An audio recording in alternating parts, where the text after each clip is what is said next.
Queridos irmãos, vamos ler a palavra do Senhor? Livro de 2 Coríntios, capítulo de número 13, verso de número 13. O último capítulo de 2 Coríntios e o último versículo também, que diz: a graça do Senhor Jesus Cristo e o amor de Deus e a comunhão do Espírito Santo seja com vós todos. Amém. Meus amados, nós temos aqui esse texto que Paulo ele registra, não apenas aqui, mas em outros finais de capítulos de cartas enviadas para algumas igrejas, aonde ele termina as suas cartas, as suas saudações, abençoando as pessoas que iriam ler, abençoando o povo, que estaria recebendo esta palavra. Porém, o capítulo de número 13 de 2 Coríntios, ele traz algo mais detalhado, mais profundo, e eu quero adentrar, nesse universo tão lindo sobre a bênção apostólica. Eu tenho certeza que você que é evangélico ou que não é evangélico, mas já participou de algumas reuniões, de alguns cultos evangélicos, e reparou que quando acaba o finalzinho do culto, um pastor ou um presbítero, um evangelista, um missionário, alguém comissionado pelo pastor, ele impetra a bênção apostólica sobre o povo. A bênção apostólica, ela ali está traduzida que é o final daquela reunião, aonde por certo Deus estará abençoando a tua vida. Entendemos pela luz da palavra que a bênção apostólica não é um mandamento, amém? É algo que é uma tradição de muitos anos, que veio não apenas do Novo Testamento, mas uma ordem dada no Antigo Testamento. A bênção apostólica, ela era do Antigo Testamento, tinha dois nomes. Primeiro, como bênção araônica ou como bênção sacerdotal. Bênção araônica por quê? Porque a ordem que Deus deu a Moisés foi para falar com Arão e seus filhos, que eram sacerdotes, para abençoar o povo. Ou bênção sacerdotal, porque ele era um sacerdote. E aqui, especificamente no livro de Números, no capítulo de número 6, no verso 22, ele diz assim: e falou o Senhor a Moisés, dizendo: fala a Arão, por isso é araônica, fala a Arão e a seus filhos, dizendo: assim abençoareis os filhos de Israel, dizendo. Então aqui eu vejo uma ordem dada por Deus, por impetrar uma bênção sobre a nação de Israel, sobre o povo de Israel. E como é que foi essa bênção? Como eles tinham que abençoar? Qual era a maneira que eles tinham que abençoar? Primeiro eles diziam: o Senhor te abençoe e te guarde. Depois, o Senhor faça resplandecer o seu rosto sobre ti e tenha misericórdia de ti. E por último ele diz: o Senhor sobre ti levante o seu rosto e te dê a paz.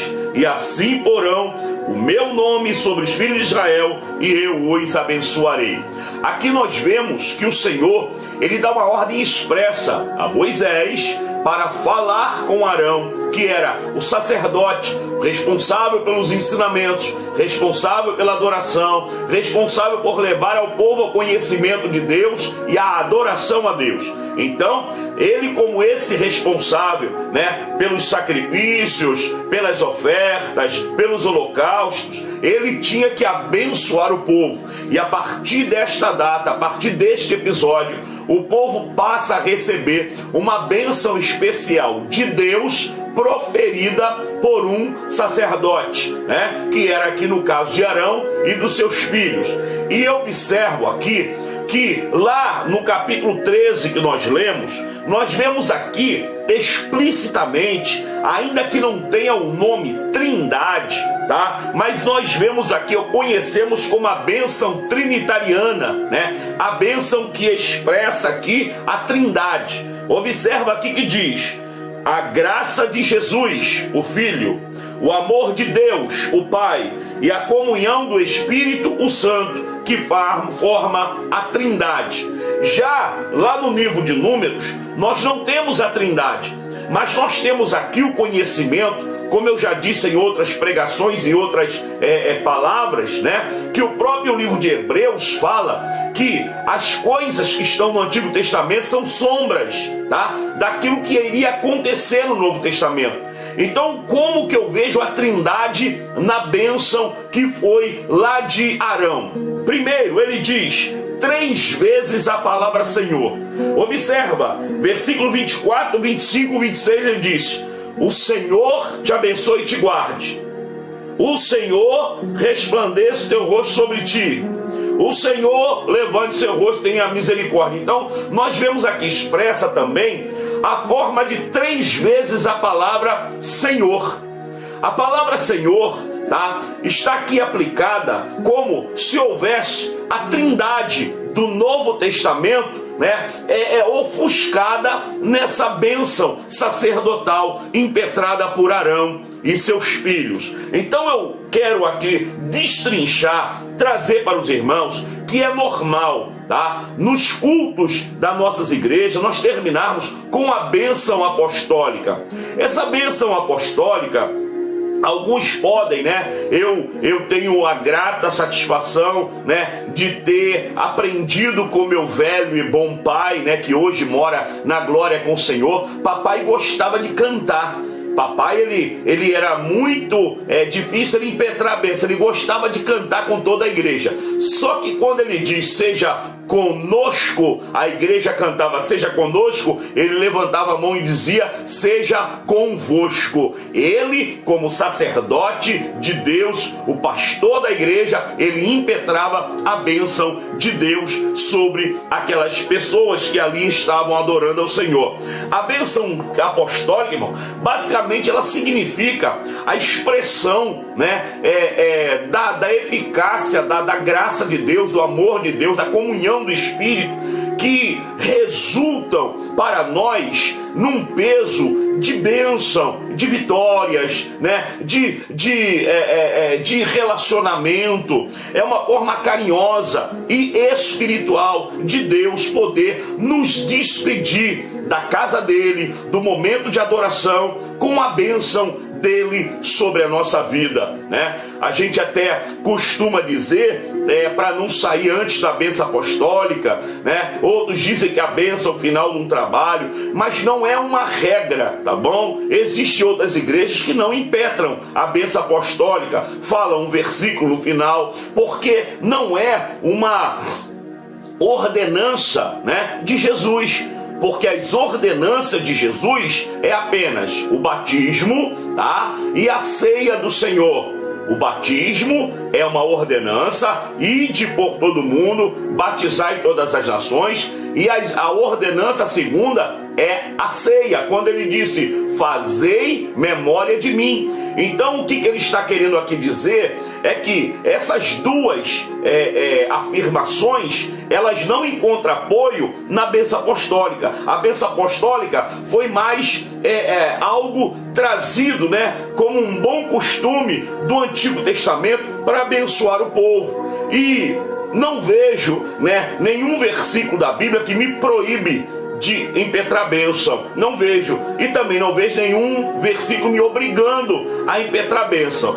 A bênção que nós, pastores das igrejas, impetramos é porque nós entendemos que é uma forma carinhosa, é uma forma de Deus, né, retribuir o esforço que o crente fez de estar na casa dele, às vezes no dia de chuva, outros às vezes enfermos, outros cheios de problema. Então eles vêm à casa do Senhor, eles cantam, eles adoram, ouvem a mensagem, a palavra, e quando vão embora, será que eles só vieram para entregar? Será que eles não vão receber nada? Então a bênção de Deus é como se fosse um presente de Deus no final do culto para aqueles que foram adorá-lo.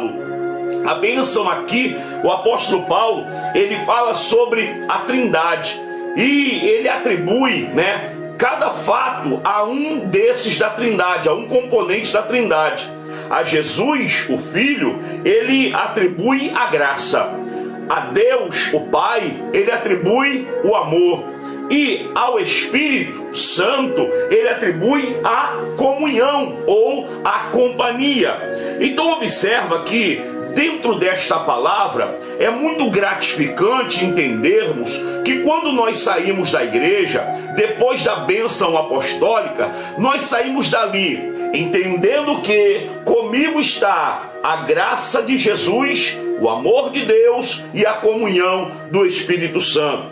Eu já ministrei em vários lugares, né? E várias igrejas, denominações também diferentes, e eu vi que alguns pastores, eles fazem de tudo e invertem a ordem, né? Que está aqui, eles falam o amor de Deus, a graça de Jesus e a comunhão do Espírito Santo, colocando uma espécie de hierarquia, Pai, Filho e Espírito Santo.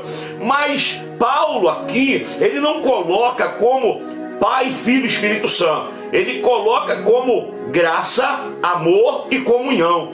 Essa é a visão de Paulo. Primeiro ele fala da graça, porque a partir de agora, estudando sobre esse primeiro tópico, sobre a graça de Jesus, vamos entender que só estamos aqui hoje, só estou ministrando a palavra ao teu coração, você só está aí me assistindo por causa da graça.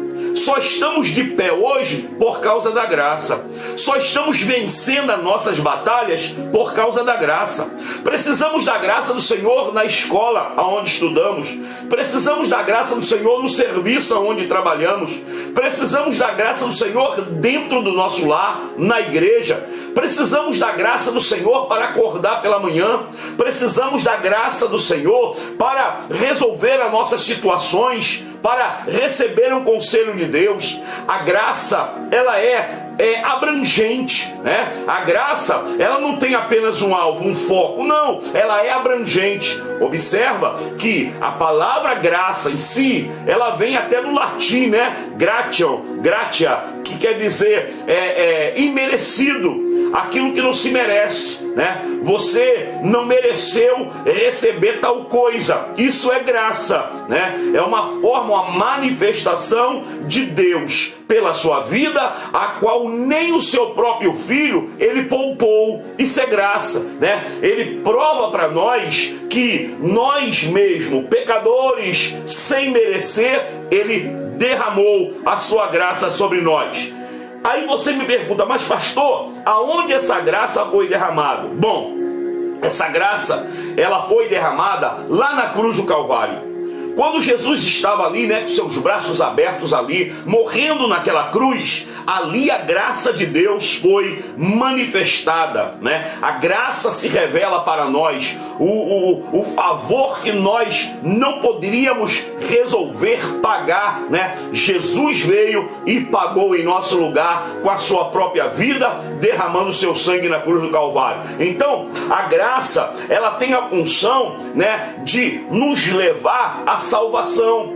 É a graça que é o veículo que nos leva à salvação. O que o próprio Paulo diz? Pela graça sois salvo. E isso não vem de vós, é um dom de Deus. Então graça é um dom, e o dom é um presente. Dom é uma dádiva, é um presente. Então observa que a graça nada mais é do que um presente de Deus para a humanidade. Nós não tínhamos direito à salvação. A salvação era exclusiva para o povo de Israel. A Bíblia diz que Jesus veio para os que eram seus. Essa palavra, os que eram seus, está ali escondido dentro dessa palavra o povo de Israel, que Deus tinha aliança com eles. Só que esse povo rejeita Jesus, rejeita a obra da salvação, rejeita Jesus como Messias. E agora a porta se abre para os gentios, que somos nós. Gentios é todo aquele que não pertence à nação de Israel, que não é nascido no território de Israel. Por isso que todas as nações são chamadas de gentílicas ou gentios. Agora eu entendo que quando essa oportunidade foi aberta, nós recebemos Cristo como nosso Salvador. E essa graça nos alcançou. Nós fomos alcançados pela graça. né? E a graça nos leva o quê? À salvação. E essa graça ela é tão abrangente que todas as situações da nossa vida nós precisamos da graça de Deus, né? Sem a graça de Deus nós não podemos nada, não vencemos, não temos propósitos, não temos sonhos. É a graça que nos fortalece. Eu observo aqui no capítulo anterior, no capítulo 12, expressamente no verso 9, né? Paulo, ele passa ali um problema, uma privação, né? Momentos difíceis, quando de repente a Bíblia diz que ele foi arrebatado ao terceiro céu. Quando ele chega ao terceiro céu, que é o céu de Deus, né? Que nós conhecemos os 3 tipos de céu. O primeiro céu, o céu, né? Das estrelas, esse céu da atmosférico. O segundo céu é o céu dos planetas, é o céu das galáxias, é o céu do infinito. E o terceiro céu é o céu aonde Deus habita. E a Bíblia diz que Paulo foi arrebatado. Ele ficou com uma êxtase tão grande, ele ficou tão perplexo no que aconteceu, que ele disse, eu não sei se foi no corpo ou fora do corpo, mas eu sei que eu fui lá. E eu ouvi coisas que não é lícito de falar para os homens, né? E com aquilo, Paulo agora, ele passa a ter, né, essa prerrogativa, esse privilégio de ter ido até o céu, de ser arrebatado até a presença de Deus, ouvir coisas maravilhosas. Com isso, querido, quem sabe agora o seu ego poderia subir, olhar para outros discípulos, outros seguidores, quem sabe dizer, vocês não foram, mas eu fui. Aí sabe o que Papai do Céu fez? Papai do Céu permite que um espinho na carne chegue na vida de Paulo. Muitas controvérsias, muitas linhas, muitas correntes falando sobre esse espinho na carne. Eu só quero ficar com o que a Bíblia diz. É clara, a Bíblia diz assim, olha, e para que eu não me exaltasse na excelência das revelações, olha só, para que eu não ficasse me sentindo melhor por causa das revelações que eu recebi, foi-me dado um espinho na carne, a saber. Então você quer saber o que é o espinho na carne? Está explicado aqui. O que tem de invenção por aí, dizendo que era porque Paulo não tinha mulher, é porque a sogra dele era muito brava, é porque a mulher dele morreu. Irmão, olha, eu fico com o que está aqui, a saber. O espinho na carne, a saber. A saber quer dizer, está me dizendo o que é o espinho na carne. Um mensageiro de Satanás para me esbofetear, a fim de não me exaltar. Só que esse sofrimento na vida de Paulo, né, estava tão terrível, tão intenso, que Paulo agora ele começa a orar, dizendo, Deus, eu não estou aguentando não, Deus, pelo amor de Deus, esse negócio, essa provação, esse problema que eu estou passando, né, os demônios vindo me esbofetear, quer dizer, me humilhar, fazer eu passar momentos difíceis. Orou a primeira vez, orou a segunda vez, e na terceira vez Deus respondeu a Paulo. Sabe o que Deus falou para Paulo? Paulo diz assim, Deus falou para Paulo assim, versículo 9, e disse-me, a minha graça te basta. O que Deus está dizendo para Paulo é que está dizendo o seguinte, a minha graça é suficiente para os problemas que você está passando, para as dificuldades que você está enfrentando, para as dores que você está sentindo, a minha graça te basta. Graça é um favor de Deus, é um presente de Deus. A graça é uma revelação de Deus por meio do seu Filho Jesus na cruz do Calvário, vertendo seu sangue para nos garantir o direito de salvação, o direito de vida eterna.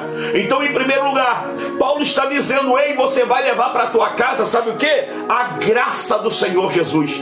Eu quero impetrar sobre a tua vida a graça do Senhor Jesus. Sabe o que Paulo está dizendo com esse pequeno texto aqui? Ele está dizendo, olha, quando você se sentir abatido, lembre-se, a graça de Deus te basta. Quando você estiver chorando, lembre-se, a graça de Deus te basta. Quando você estiver cercado pelos seus adversários, lembre-se, a graça de Deus te basta. Quando você estiver pensando em desistir, parar, jogar tudo, ei, a graça de Deus te basta. Quando estiver desanimado, sentado embaixo do zimbro, pedindo a morte, a graça de Deus te basta. A primeira coisa que ele diz que eu tenho que ser abençoado, que sobre a minha vida eu tenho que ter a graça do Senhor Jesus. Oh, glória, você tem essa graça, querido? Você tem tido essa graça sobre a tua vida? Você tem conseguido resolver os teus problemas?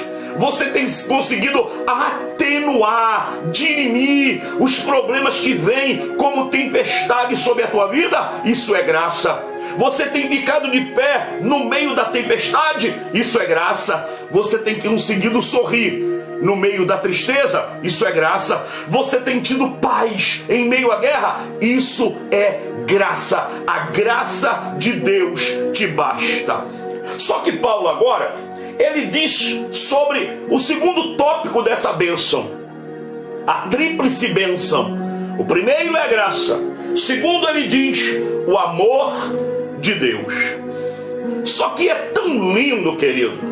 A bênção, quando você estuda sobre a bênção, ela é tão linda que ela se conecta, ela se entrelaça nos propósitos, porque a graça só pode acontecer por causa do amor. Se não fosse o amor, não teria graça.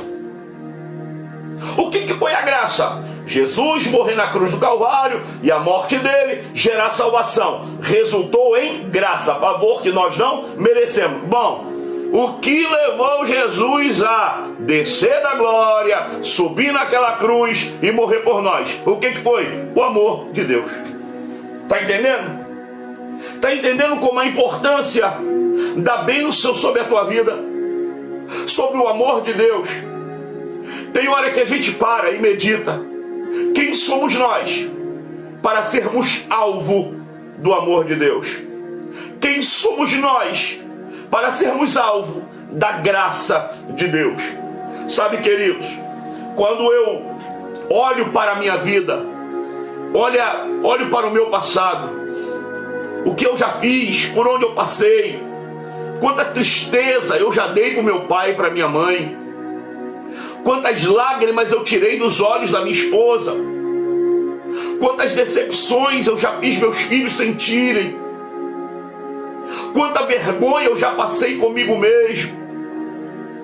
Aí eu fico imaginando, se não fosse o amor de Deus, se não fosse a graça dele sobre a minha vida, eu não estaria aqui. Porque na realidade nós não merecemos estar na presença dele. Nós só estamos por causa da graça e por causa do amor. Quantos erros já cometemos, quantas palavras já dizemos, já proferimos, já falamos, quantas atitudes já tivemos, quantas reações que magoaram a Deus, que entristeceram a Deus. Mas o amor dele, irmãos, é tão grande, o amor dele é tão sublime, é tão profundo, que é maior do que os nossos erros, do que os nossos pecados, do que os nossos problemas. O amor de Deus, ele nos constrange. O amor de Deus, ele abrange este mundo inteiro. O amor de Deus, ele não tem classe social, ele não tem posição social, ele não sabe se é gênero masculino ou feminino. Ei, amados, ele nos ama como somos, do jeito que somos. Tanto que Jesus fez um convite. E o convite que ele fez, ele deu uma abertura para todos os pecadores, para todos os que têm falhas, todos os que estão sofrendo. Ele diz assim: vinde a mim, todos que estão cansados e oprimidos, e eu vos aliviarei. Ele não coloca ali critérios, ele não coloca ali barreiras de quem pode e quem não pode. Ele disse: vinde a mim todos. Tanto que agora esse amor, quando ele é revelado no livro de João, ele também não coloca barreira. Ele diz assim, porque Deus amou o mundo de tal maneira. Sabe o que é isso? Ele amou a todos de uma maneira inexplicável. Agora, o amor de Deus, ele vai gerar graça. O amor vai gerar a graça. Esse amor, ele tem que estar vívido dentro de nós. Esse amor tem que estar dentro do nosso DNA. Não adianta pregar se eu não tiver amor. Não adianta pastorear a igreja se eu não tiver amor. Não adianta cantar bonito se eu não tiver amor. Ei, Paulo, ele é um expert nisso. Ele fala aqui, no capítulo número 13. Olha o que ele fala no capítulo número 13. Coisa tremenda, ele disse, ainda que eu falasse a língua dos homens e dos anjos e não tivesse o amor, seria como um metal que soa ou como sine que tine. Sabe o que é isso? Só faz barulho, mas não tem efeito. Só tem palavras, mas não tem ações e atitudes. Ainda que eu tivesse o dom da profecia e conhecesse todos os mistérios, toda a ciência, e ainda que eu tivesse toda a fé, de tal que se transportasse monte e não tivesse o amor, nada seria. Sabe o que é isso aqui? Você pode ser o maior religioso, profetizar, ter fé, pregar, expulsar demônio, curar enfermo. Se não tiver o amor, está escrito aqui, nada seria. Ele diz mais: ainda que eu distribuísse toda a minha fortuna para sustento dos pobres, ainda que eu entregasse o meu corpo para ser queimado e não tivesse o amor, nada disso me aproveitaria. Sabe o que é isso aqui? Vida material, vida administrativa. Você pode entregar tudo, você pode ser materialista, bonzinho, o de coração grande. Se não tiver amor, irmão, não adianta nada. É por isso que o amor de Deus, irmão, ele tem que estar dentro de nós. Estamos vivendo um tempo em que o amor, ele tem sido lindo de palavras. As frases de efeito, as frases que chocam, que tocam o coração, são maravilhosas. Mas às vezes a prática, a realidade é totalmente diferente, adversa daquilo que a gente fala. Então, se eu tenho que ter a graça na minha vida, a graça que vai me conduzir, que vai me enaltecer, vai me dar vitória, a graça que vai me fazer vencer, vai me fazer triunfar, eu tenho que ter o amor. O amor que vai me fazer dividir essa graça que eu recebi. Sabe por quê? Porque agora a graça e o amor unido, ela vai gerar a terceira bênção, que é a comunhão. A palavra comunhão vem de koinonia. E a palavra koinonia é essa comunhão. Essa comunhão que o Espírito quer ter conosco, essa união, essa companhia. Porque uma das mais belas funções do Espírito aqui na terra é ser nosso companheiro de salvação, nosso ajudador. Não tem outro, alguém que venha me desmentir do que eu estou falando. Por quê? Porque quando Jesus estava na terra, durante 3 anos, aproximadamente, ele passou com os discípulos. E ele viu que os discípulos estavam muito apavorados, desesperados que Jesus ia embora. E agora, eu entendo que Jesus, sabendo disso, ele diz: olha, se eu não for, o outro Consolador não poderá vir. Mas quando eu for, eu vos enviarei o Consolador para que esteja convosco. O Espírito Santo, ele vai estar conosco.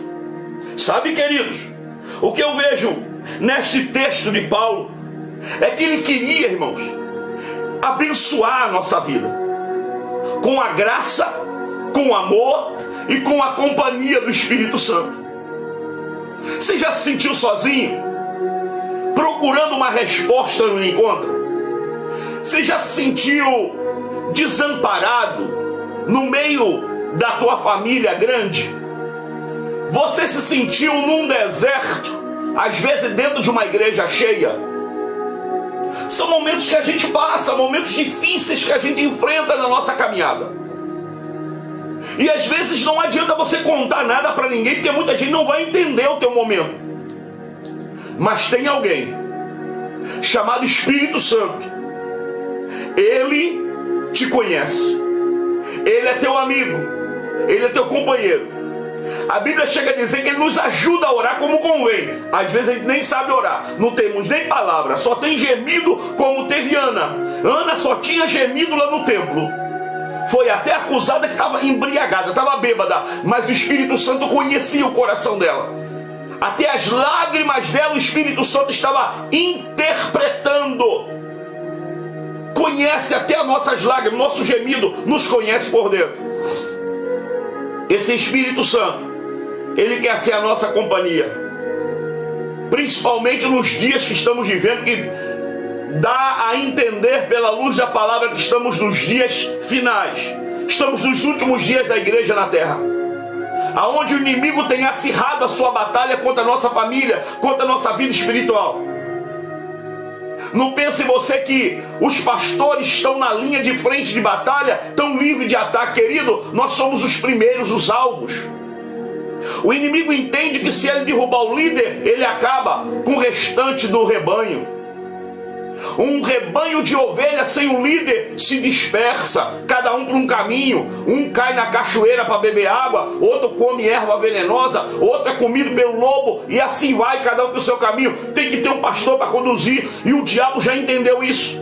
É por isso que você tem que cobrir teu pastor com oração, com jejum, com intercessão, para que teu pastor tenha força, graça, amor, virtude do céu, comunhão com o Espírito Santo, para poder te ensinar, te mostrar o caminho do céu. Entenda em nome de Jesus.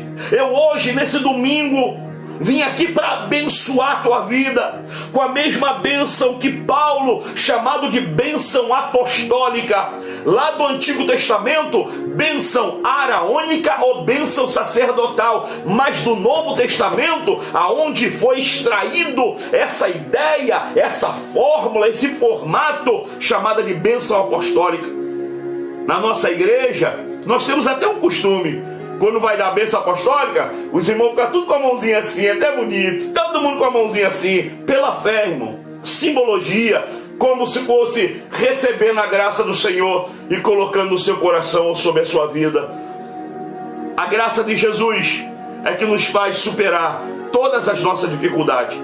O amor de Deus é a garantia de que nós vamos continuar a nossa caminhada. E a comunhão do Espírito é a companhia que teremos durante essa jornada. É o Espírito Santo, querido. É o Espírito Santo que nos fortalece. Aquele mesmo salmista que lá no capítulo de número 121, ele fez uma pergunta. Ele disse primeiro: elevo os meus olhos para os montes. Aí ele faz a pergunta: de onde me virá o socorro? Eu creio que houve uma pausa. Eu creio que ele ficou em silêncio ali. De onde me virá o socorro? Quem sabe você está nessa hora falando essa frase: de onde me virá o socorro? Só que o que você não pode esquecer é que nós temos uma companhia na nossa caminhada chamado Espírito Santo. Ele vos ensinará, ele vos guiará. Só lê os evangelhos que você vê Jesus falando do Espírito Santo. Ele vos fará lembrar, ele vos guiará, ele vos ensinará, ele estará conosco. Olha aí, Jesus falando pelo critério do Espírito, as qualidades dele, as funções dele, junto com a igreja. E aí, irmãos, quando ele faz essa pergunta, ele diz: o meu socorro vem do Senhor que fez os céus e a terra. Sabe por quê? Porque é momento que a gente não sabe nem como resolver nosso problema, nem como resolver nossa causa. Aí nos lembramos que tem o Espírito Santo conosco. Aquele Espírito como uma chama que vai acender aquele coração gelado. Aquele Espírito como uma roda que vai nos fazer andar para frente, girar, continuar a nossa caminhada. Então, amados, eu deixo aqui essa palavra para você nessa noite de domingo. Deixo aqui essa palavra dizendo: a graça do Senhor Jesus, o amor de Deus, o nosso Pai, e a comunhão do Espírito Santo seja com a tua vida, com a tua casa, com a tua família, desde agora e para todo sempre. Que Deus te abençoe. Eu creio que essa palavra foi útil para você entender o porquê impetramos a bênção apostólica. Não é uma obrigação. Existe igreja que termina com versículos. Não é uma obrigação, é uma forma de abençoar. Mas precisamos de abençoar, como foi nos ensinado por Deus a Moisés, e desde lá nós temos esse privilégio de abençoar a tua vida quando você está na presença do Senhor. Amém? Eu vou orar pela tua vida.